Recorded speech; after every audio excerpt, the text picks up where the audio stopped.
welcome to the 7th in our series of political candidate forums in advance of the November 5th general election. This forum is a cooperative production of the League of Women Voters of Tallahassee, the Tallahassee Democrat, and WFSU Public Media.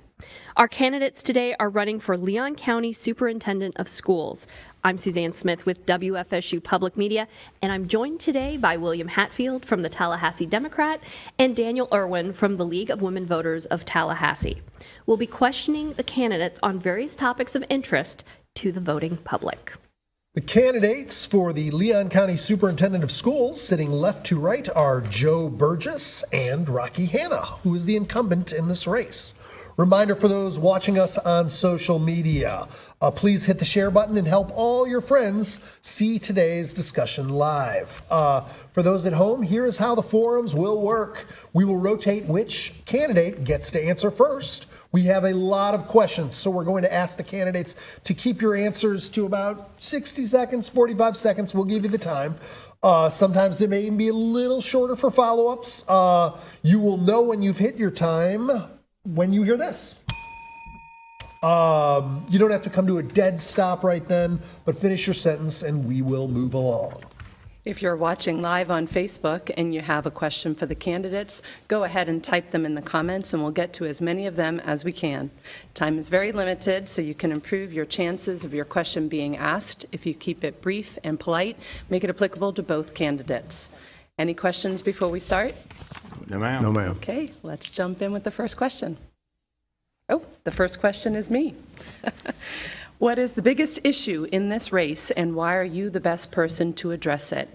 We will begin with Rocky Hanna. You have 45 seconds. Well, I think two of the greatest challenges we are facing right now, one is making sure our kids are back on track coming out of the pandemic. We saw a lot of academic regression and kids dealing with social emotional issues. We've put things in place. We've added additional social workers in our schools. We've added interventionists in our elementary schools to help kids dealing with academic regression and social emotional issues. And the second biggest challenge we face is a teacher shortage, and not just teachers, but paraprofessionals, bus drivers, and others. So we're looking for innovative ways to recruit young teachers to come to Tallahassee. We have a recruiting coordinator now that's over retention and recruitment. Not only recruiting teachers, but recruiting paraprofessionals and support staff as well. But those are the two greatest challenges we are currently facing. Thank you. Joe Burgess, same question. All right. So the question, the biggest challenge right now is our struggling schools and also our students that are struggling. How do we meet those challenges? So we have 3 schools right now that are currently Ds. They need intervention. They need help and support now. We need to make sure that we have plans in place, looking at everything from leadership to the curriculum to the teachers that we have on the campus. Are we incentivizing teachers from other schools who have great talents to come to those schools and help revitalize those schools for those communities? We also need to think about our struggling learners that we have, not just at those schools, but at all schools. What are we doing with the curriculum and how are we going to help with that? Of course, I will also agree that the teachers always are a part of our plan of trying to help our students. Thank you. Regarding school grades, what was your biggest takeaway from district and school grades this year? 45 seconds. We'll start with you, Mr. Burgess. Mixed bag. The school district did get a grade of B, but I will also tell everyone at home is that no district in the state of Florida got below a C. So it's A, B, and C. So right now we are a middle tier district. I would like to get us back to being a preeminent A district. Right now we're ranked 29th. Out of 67 districts. We used to be in the top 10. I would like to not only get us back in the top 10, but I'd like to surpass that, get us to actually the #1 ranking. We really have to focus on that. And as I talked about the schools that have Ds right now, we have to push those up. And schools that are Cs, we have to push them to Bs. And the schools that are Bs, we got to get them into the A range. And so we got to make sure that we're making market progress. We've made some progress with some schools, but we need it with all schools. Superintendent Hanna. Let me go back to where I should have started from the beginning. As a lifelong resident of Tallahassee and Leon County, a product of our public schools, and someone's worked their entire adult life with Leon County School District, it's an honor to serve as superintendent. Leon County Schools was 3 points from an A. There is always room for growth and development, but we saw some historic gains at some of our Title I schools on the south side. For the first time in many, many years, Pineview Elementary School was an A. For the first time in school history, NIMS Middle School was a B. Bond Elementary School was 1 point from an A, but there is always room for growth. And so we will continue to build on the successes that we've had over this past year and look for opportunities for further gains in the years to come. 3 public schools, as mentioned before, got a D grade: Appalachia, Fort Braden, and Sable Palm. What must happen this school year to ensure improvement at these schools? We'll start with you, Hanna. So it starts with leadership. I have full faith and confidence that the leaders we have in place at those schools will get the job done. But they're all Title I schools, and those Title I principals have a lot of pressure. They understand that they're like a head football coach. If they don't perform, then that's it. They're out. And these 3 principals, I have no doubt, will stand up and rise to the challenge to improve. We had Appalachia Elementary School as an example, which had 1 point from a C. But I have full faith and confidence that Dr. Hightower, under her leadership, in partnership with the Department of Education, that we'll make significant gains in all 3 of those schools. And at the end of the day, the goal is not to have any D's or F schools. And we have not had a failing school in Leon County since 2018. But again, there's always room to growth. When you have 40 schools, there's adjustments to be made. Thank you. Mr. Burgess. Yeah, so it's interesting that you asked this question because this came up at the State Board of Education meeting on Tuesday, particularly about Appalachia. And one of the things is they were not only just talking about trying to get from a D to a C, but how do you maintain success so that any school does not come back into that position? And one of the things is, and we're talking about particularly with Appalachia, they've had a series of time now they have struggled, and some of these schools, and so that's why I talked about we have to incentivize Title I schools. You got to give bonuses. You got to make our Title I schools just as attractive as our schools in the other parts of town. And it's really important for us to make sure that we keep the focus on the students, their success, no matter where they are in town. But we have to incentivize our teachers. We have to prioritize the resources. We have to make sure we do what we need to do as far as making those schools a priority. Why did Sable Palm slip with the community schools partnership and wraparound services for parents and students? We'll start with you, Mr. Burgess. So I do not personally work with Sable Palm. That would be the superintendent. But I will tell you this. One of the things you have to do is you have to review what the leadership did. You have to look at what teachers you have on campus. And then you have to look at your recruitment and retention of teachers. Like, what are you doing to keep them there? Most of our teachers that come into our schools now come from outside of education. So working with them just 1 year is not enough. When I was a teacher first hired, they only worked with you 1 year and you were kind of on your own. Now with teachers coming from outside the College of Education, they need more time to be developed and trained for our students now. Superintendent Hanna. We had a lot of student mobility around that school over the last several years. They closed shut a neighborhood down, and kids were displaced. We've also had a change in leadership. As I said, the goal is to build systems to have those in place year in and year out, where there's not the ebb and flow of falling from a C to a D or a B to a C. That we have leaders that are in place that can ensure that they're recruiting teachers into the profession, into those classrooms, that are making marketable improvements. But again, there are always areas for growth, and this is one of them. One of the 5 Leon County charter schools excelled with an A rating for the 2023-2024 school year. The other 4 Leon County charter schools earned average C ratings. What does that tell you about our local charters, and what's your message to parents about that? 45 seconds. We'll start with you, Hanna. So a strong community must have a strong public school system, and we have just that. Our schools are safe. We provide a high-quality, enriching, and nurturing education, and we're financially secure. And that's why it's really hard for charter schools to make it in Leon County, because our public schools are so successful. In Bay County, there's upwards of 20-plus charter schools. In Leon County, there's 5, and 2 of those are significantly under-enrolled. And that's just a credit to the job that we're doing with traditional public schools, our school administrators, and most importantly, our classroom teachers. Mr. Burgess. So first of all, charter schools are part of the public school system. They have different, situations as far as how they're set up.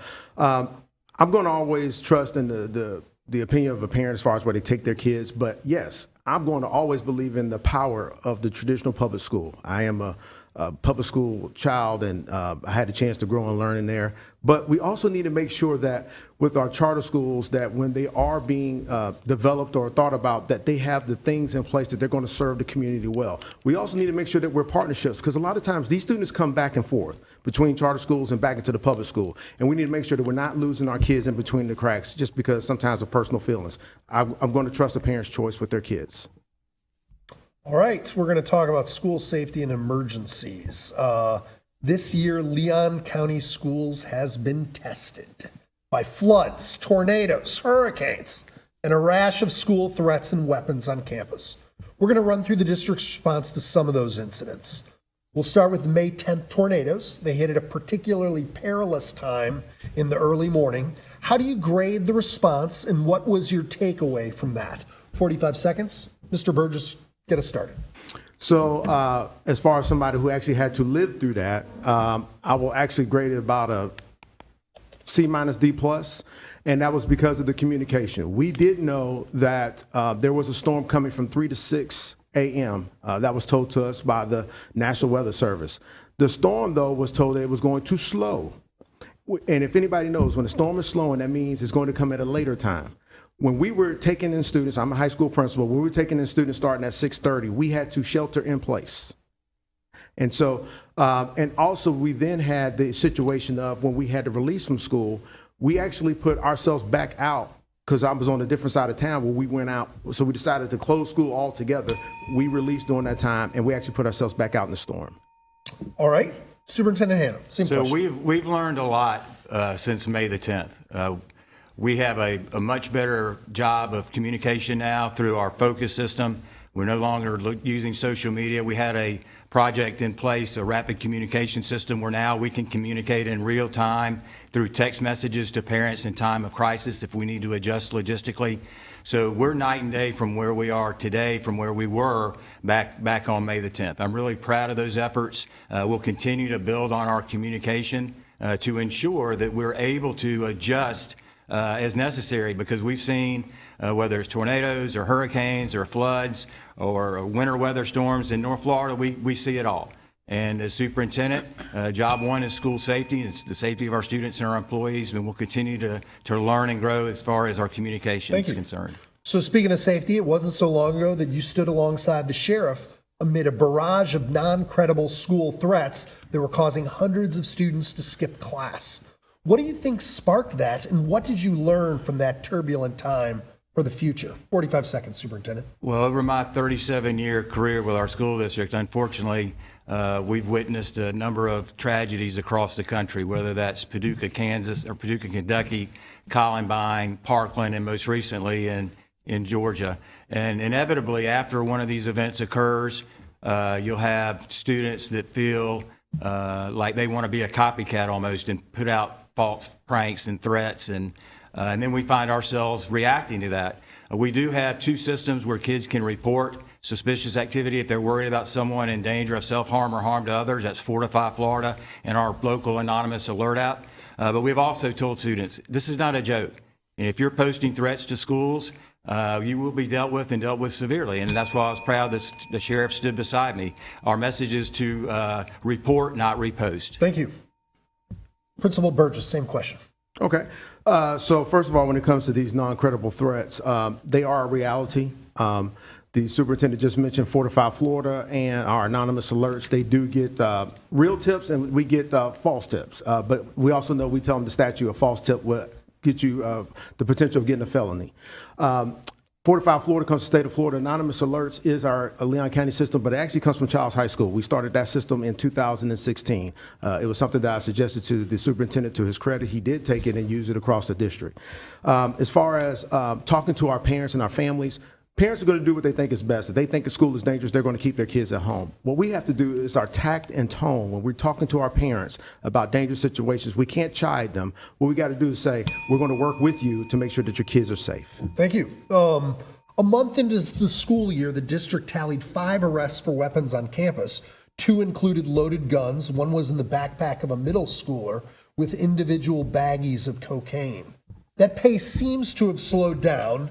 Did students get the message? What more do we need to do? Principal Burgess.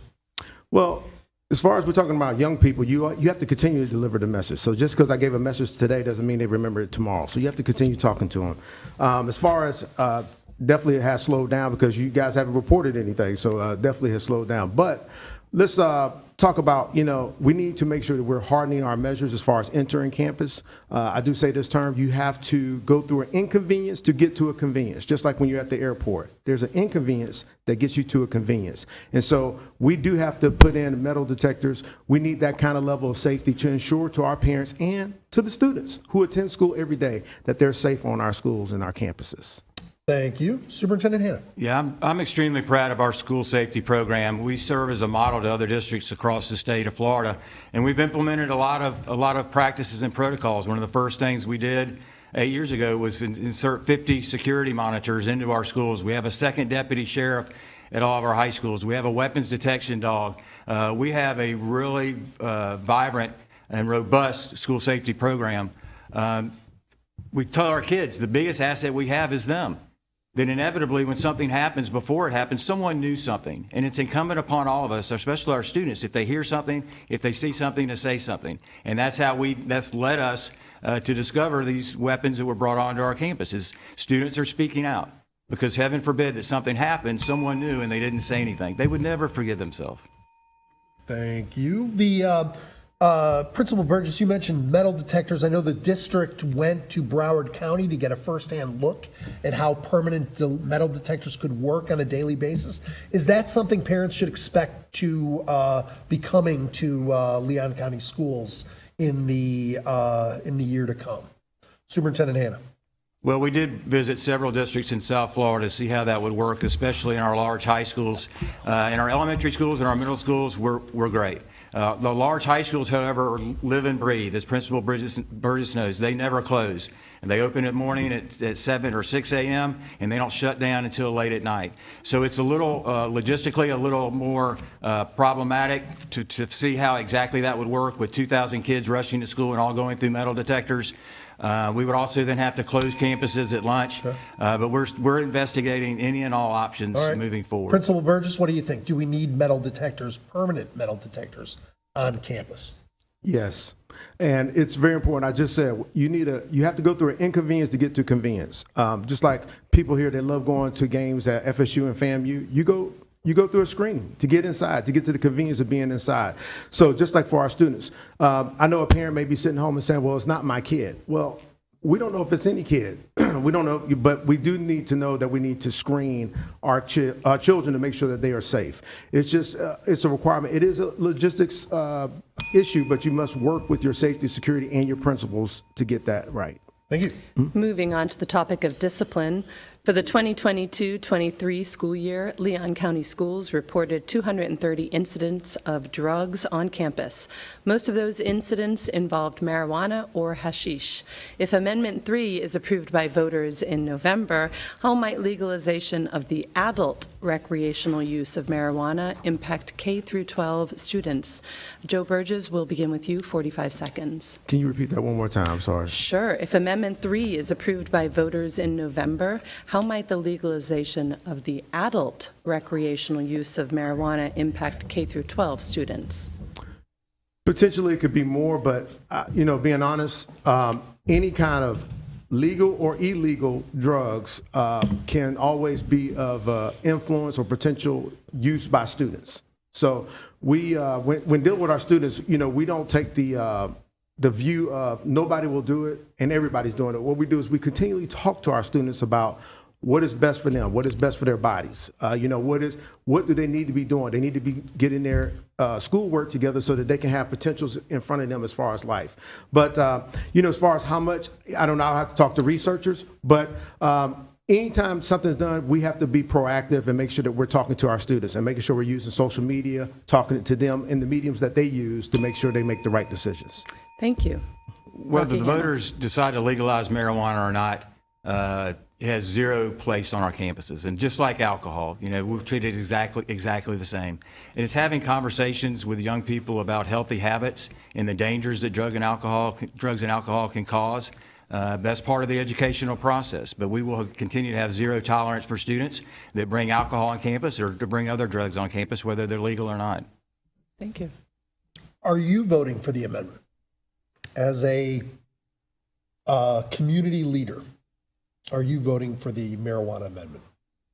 I had a feeling this question was coming. As superintendent of schools, William, I'm sorry, I'm not going to support the legalization of marijuana. I don't want to encourage our kids to go places they shouldn't go, and I think it sends the wrong message as superintendent of schools is supporting such an amendment. Thank you. Principal Burgess, same question. The same feeling, but I also, as a constitutional officer, you do have to respect the will of the voters. So it's very important that you may feel a certain kind of way, but once the decision is made, then it gets back to advocacy with your students and your parents about what's best for the students.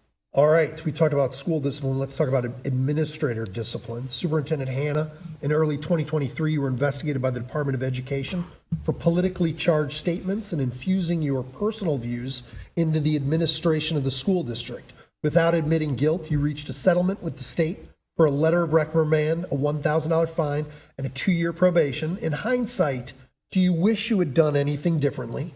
I do not. 8 years ago, I committed that I would always stand as a champion for our teachers, our students, and our public schools, and I meant what I said. And if me standing up and defending our students and employees during COVID, and then standing in defense of our teachers for some of these attacks that have been leveled against them by certain elected officials at the highest level of government in the state of Florida, if I had to do it over again, I'd do it exactly the same way. I will always stand in defense of our students and our teachers. Principal Burgess, is this an issue in the race for you? No, I have. If you talk to the voters out there, I haven't even brought this up one time. I'm focused on the students, and that is where the focus should be at all times.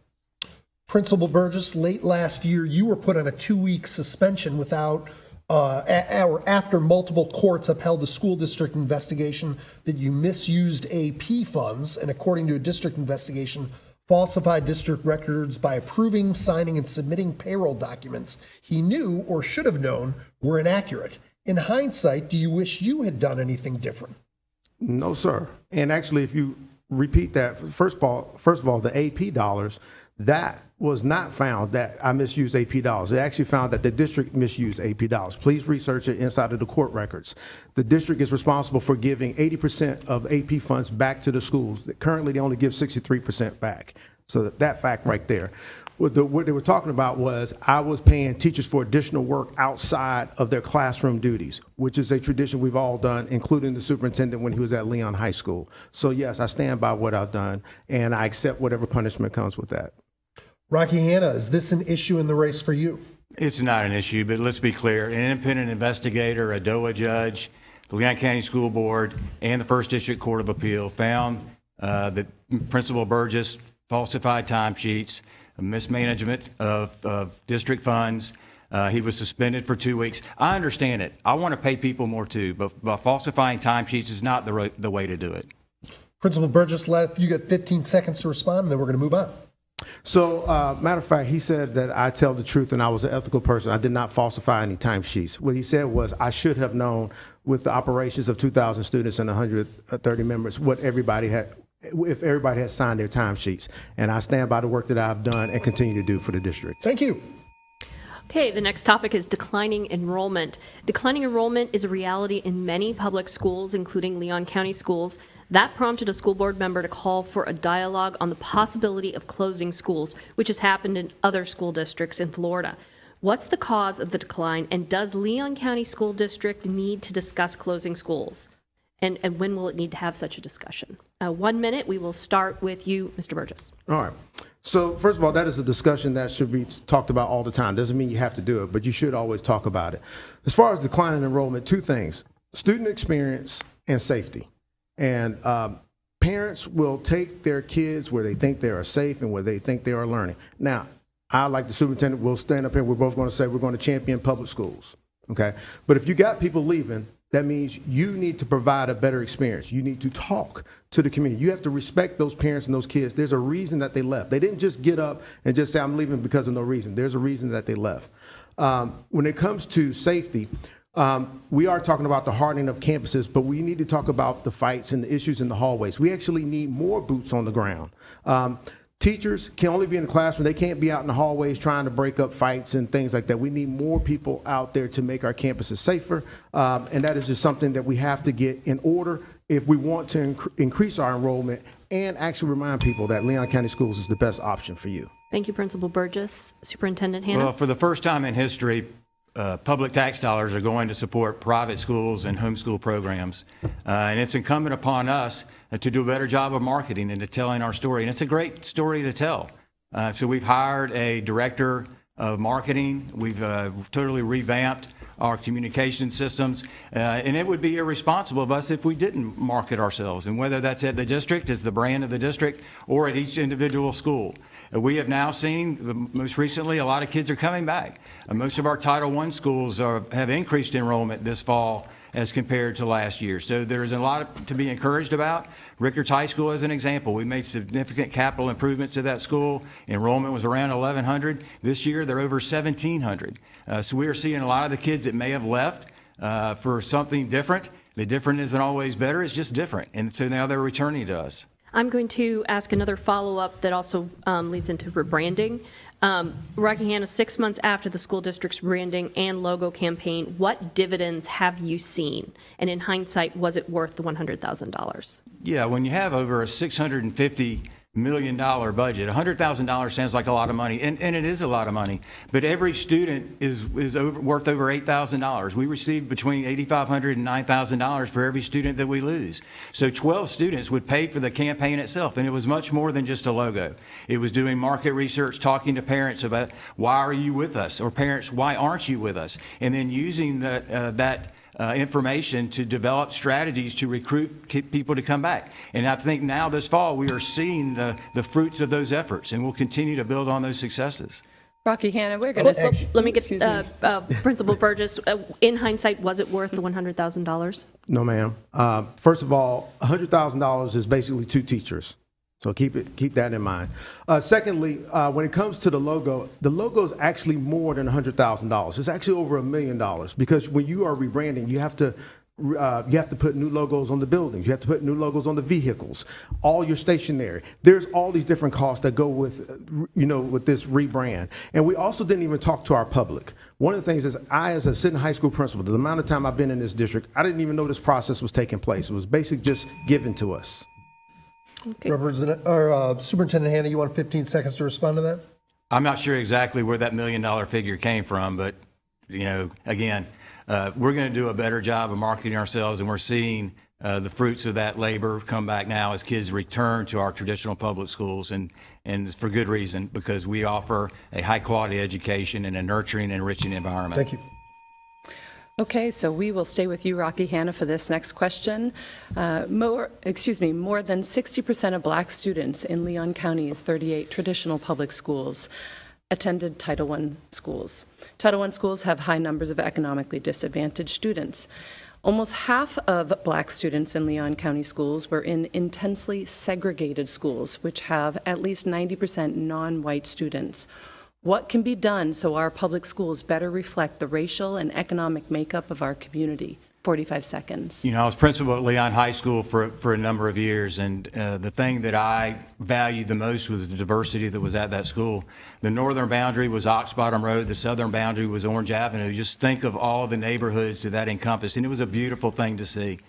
So I think moving forward, we have to look for strategic ways to ensure that same diversity is reflected in schools across the district.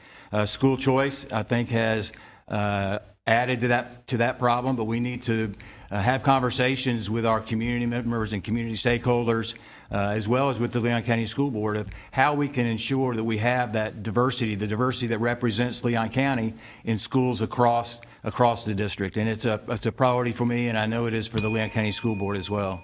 Joe Burgess. So your question was, how do we help with the segregation at certain schools? And so, first of all, we need to incentivize with programs at the schools to make those schools more attractive to the community at large. If we are in a school choice system, you need to give choices at those schools to make them much more attractive that students from across the county will even think about choosing them. Something that's going to really brand them and is going to give them a chance for others to recognize their relevance and what they bring to them.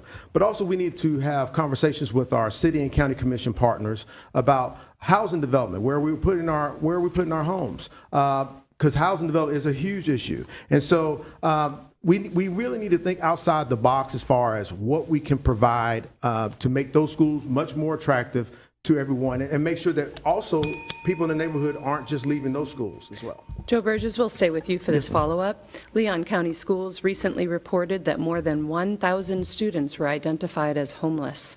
If elected, what would you recommend be done to support homeless students in 30 seconds? All right.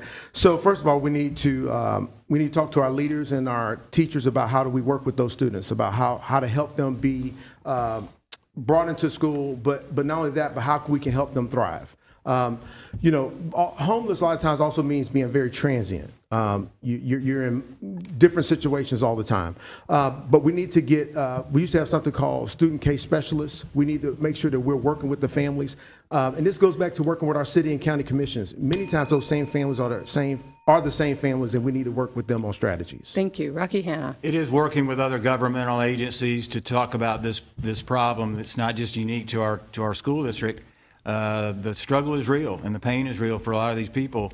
I'm proud of the fact that we now have a dedicated social worker in all of our middle schools and high schools that can help students and parents that are dealing with these issues. But it's having conversations with, again, and I applaud Mayor Daley for bringing us together over the last several years. We've periodically met county government, city government, and the school board to talk about some of these issues, and we'll continue to address them.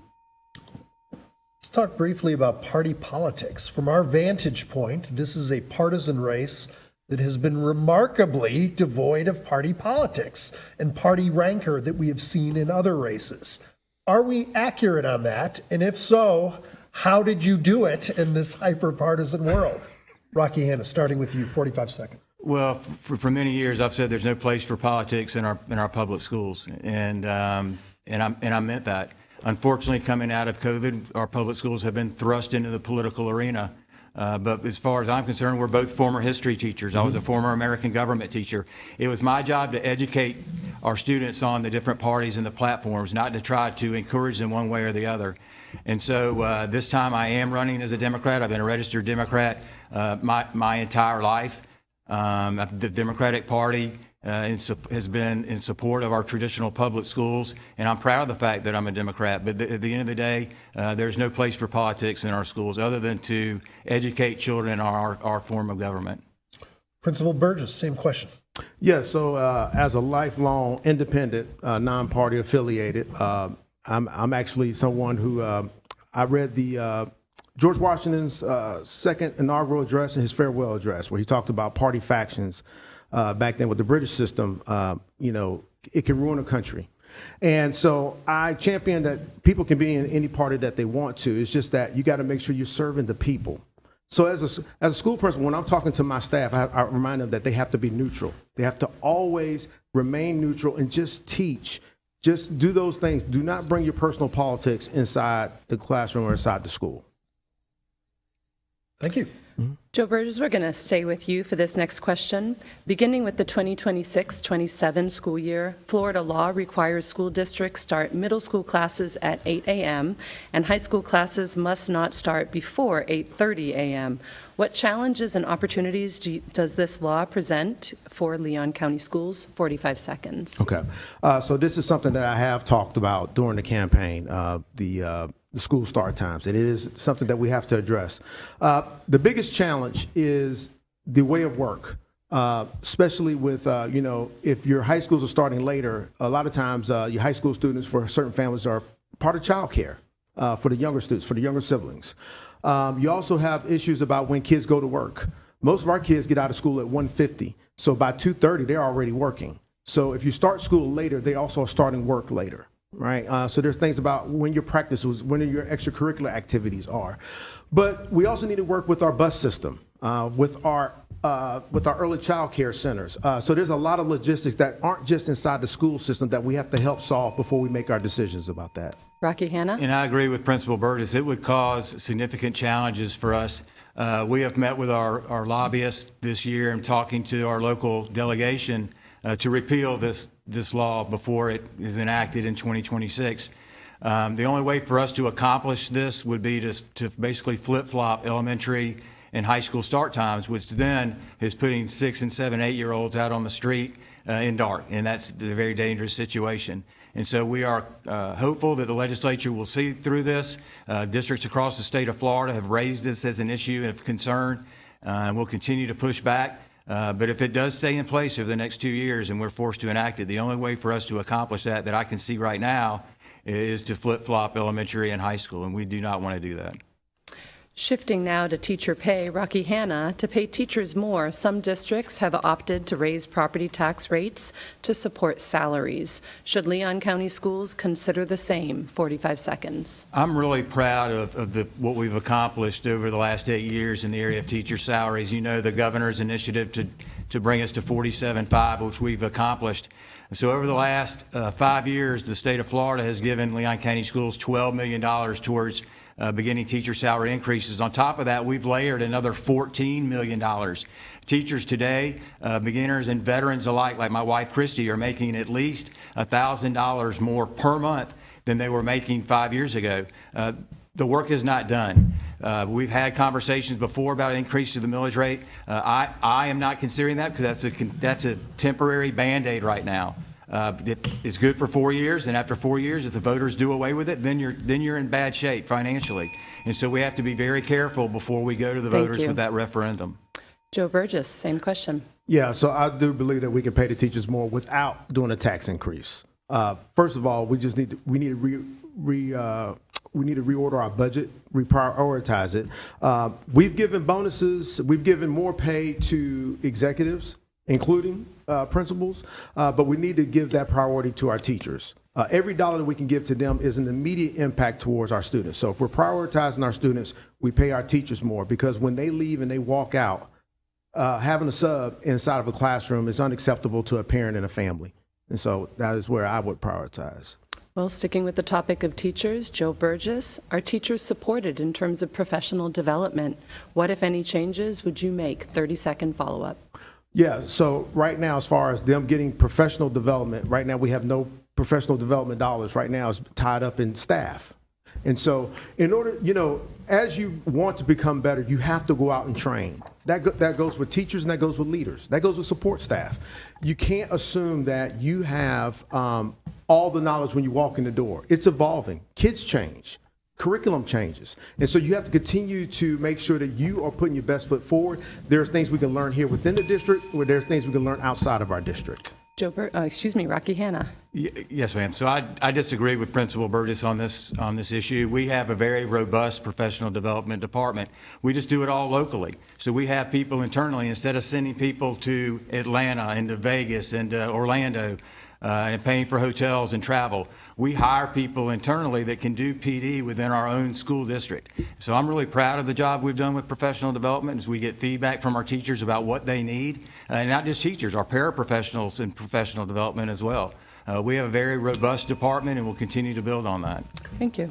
All right, we're going to do a very brief lightning round, which is one-sentence answers. You, of course, can add a conjunction, because, but not run-ons.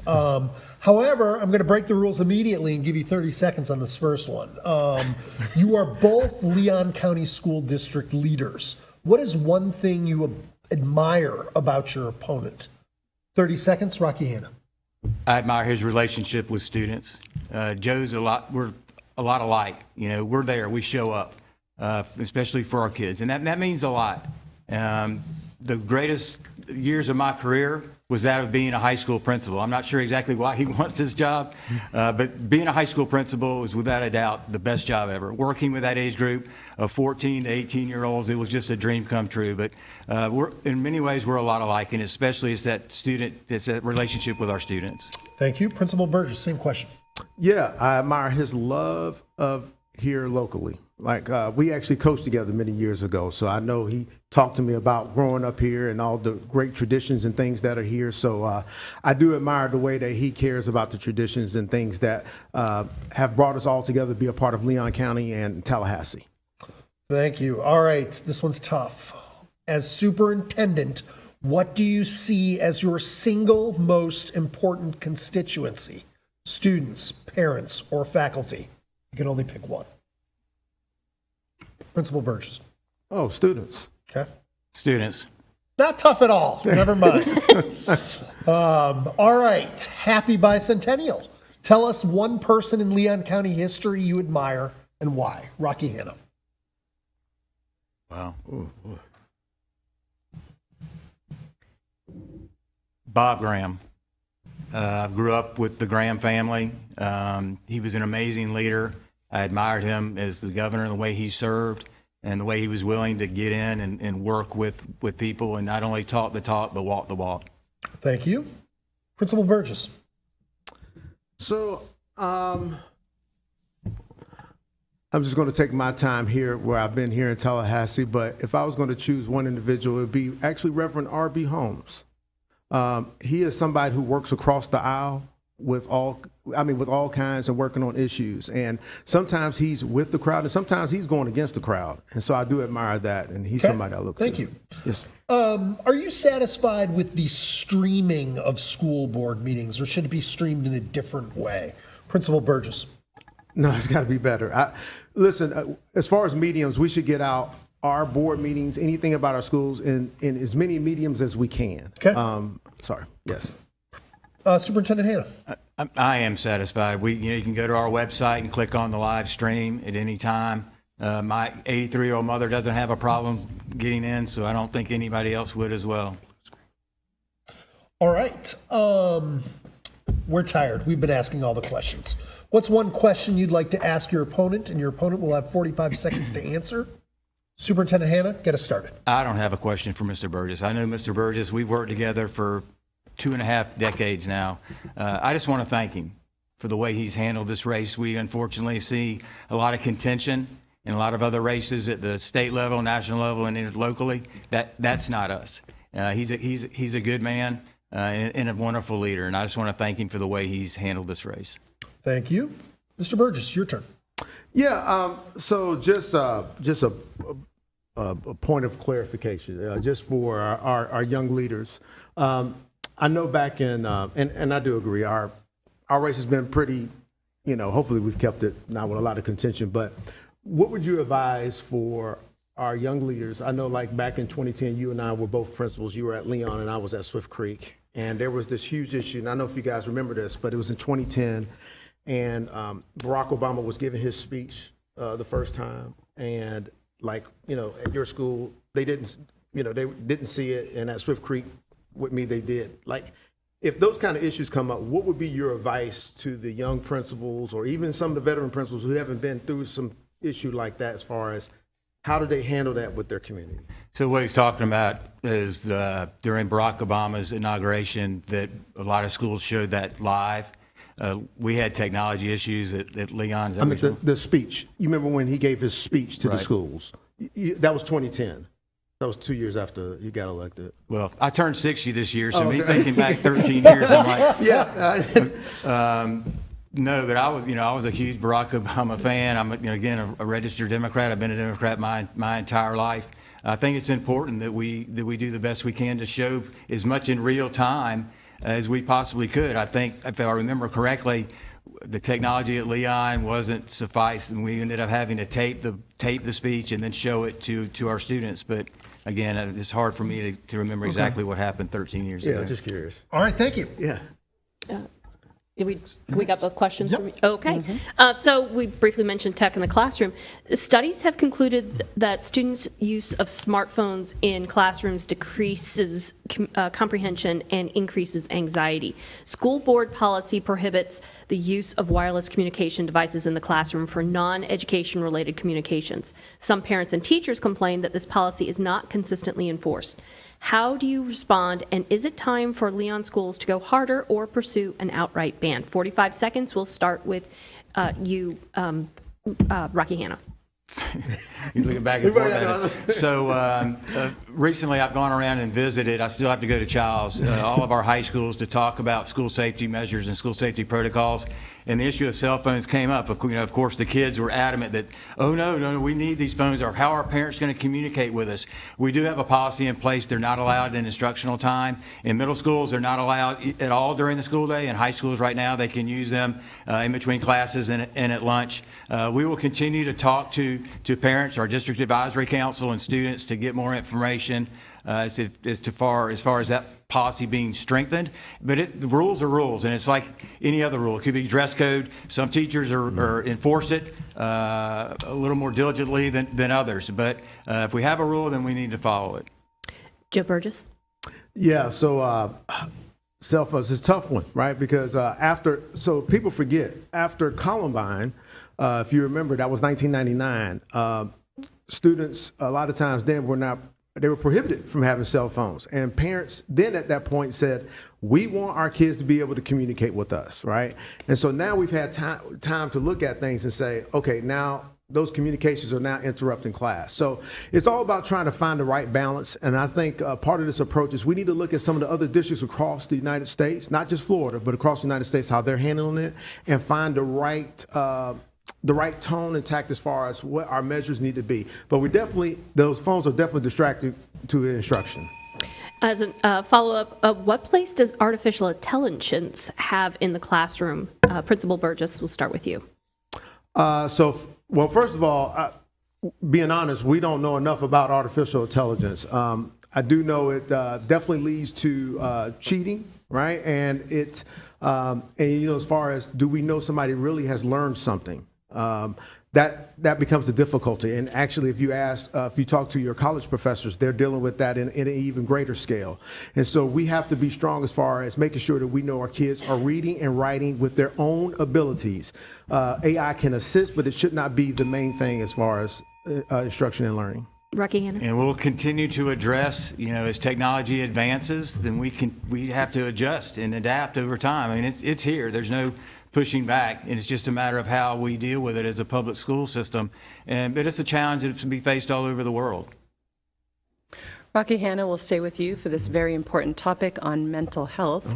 Leon County Schools Student Services Department is comprised of psychologists, social workers, counselors, and referral coordinators. Does the current funding level and staffing plan provide students with the support they need? What, if any, changes in student services will you pursue? 45 seconds. So we have three things that pull at our purse strings. One is additional things in class, instructional materials and supplies. Two is additional staff, and three are salary increases. And all of that pulls at the monies that we have available. We have, over the last several years, added a second guidance counselor at all of our elementary schools that only had one. I've talked about we've added additional social workers in all of our middle schools and high schools. We have 2 licensed therapists that we brought on district-wide. We have a contract with Big Bend Hospice in Dis Village to provide support services. We have committed significant resources in the area to ensure that our students are taken care of, and if they are dealing with mental health issues, that we're able to help them on site or to get them the resources they need in the community. Thank you. Joe Burgess. Yeah, so first of all, it's never enough. But it does go back to your budget priorities. Now, as far as there were positions rolled back, mental health counselors, you need mental health counselors. That's why we have the things like anonymous alerts. Our kids, sometimes their suffering is out loud and sometimes their suffering is in silence. But there's suffering that happens. Sometimes it's even with the family, right? We have to ask those questions. Sometimes it's family help that we need to give our families. But we do need to refocus our efforts. We need to get more staffing that helps in those areas, because when students are in better mental capacity, they learn better. Thank you.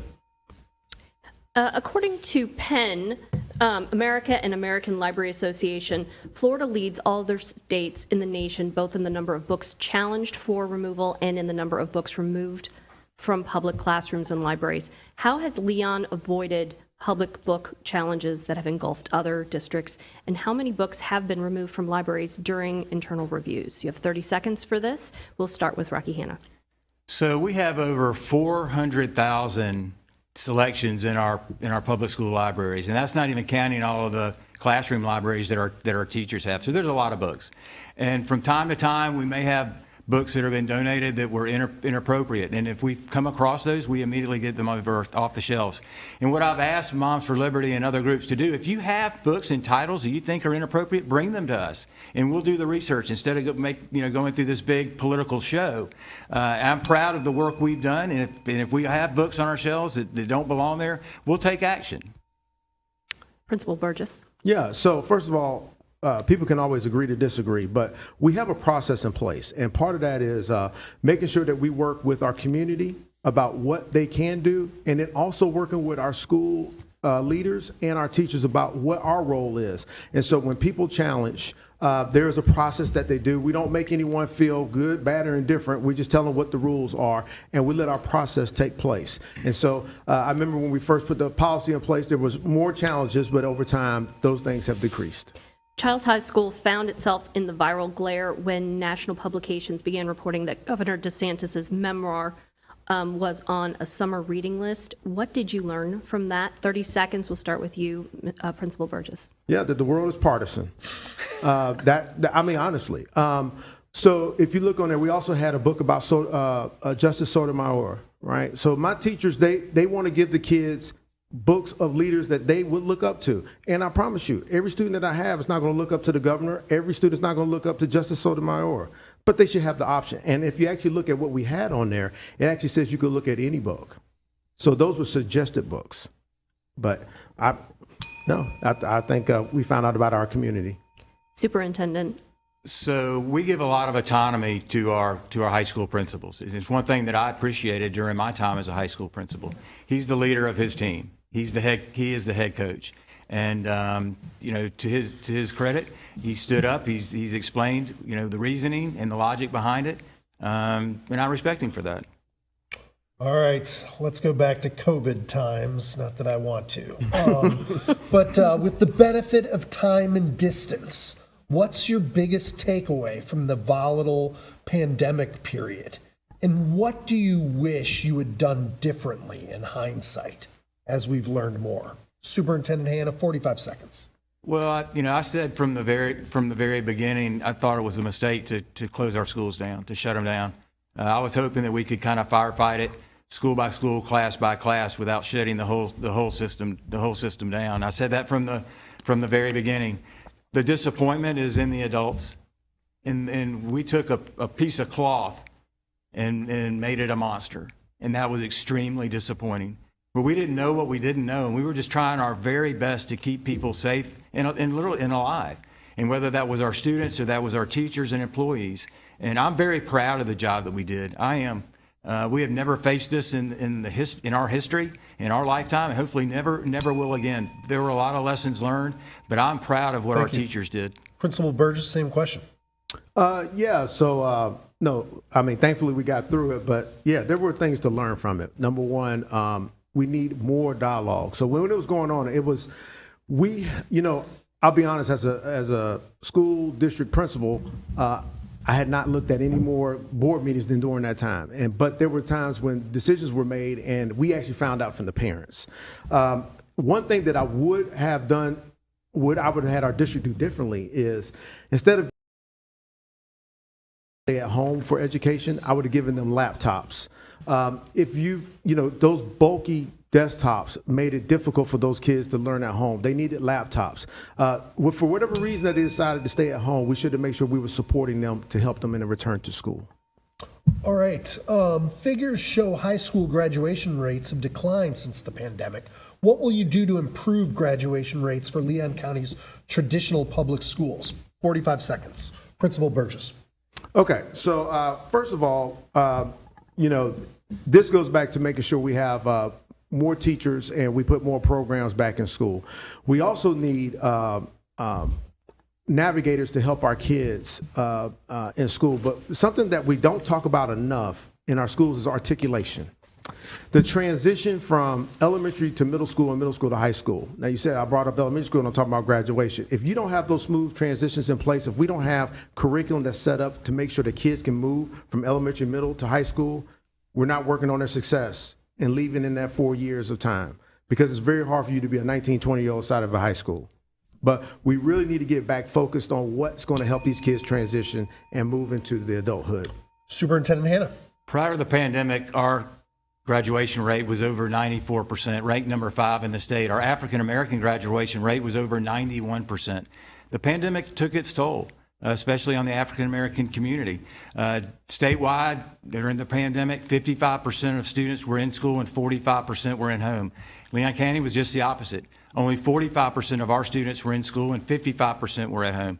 It's just going to take a little time, but I have full faith and confidence that in this year we'll see remarkable improvement from last year, that we will get those numbers back where they were pre-pandemic.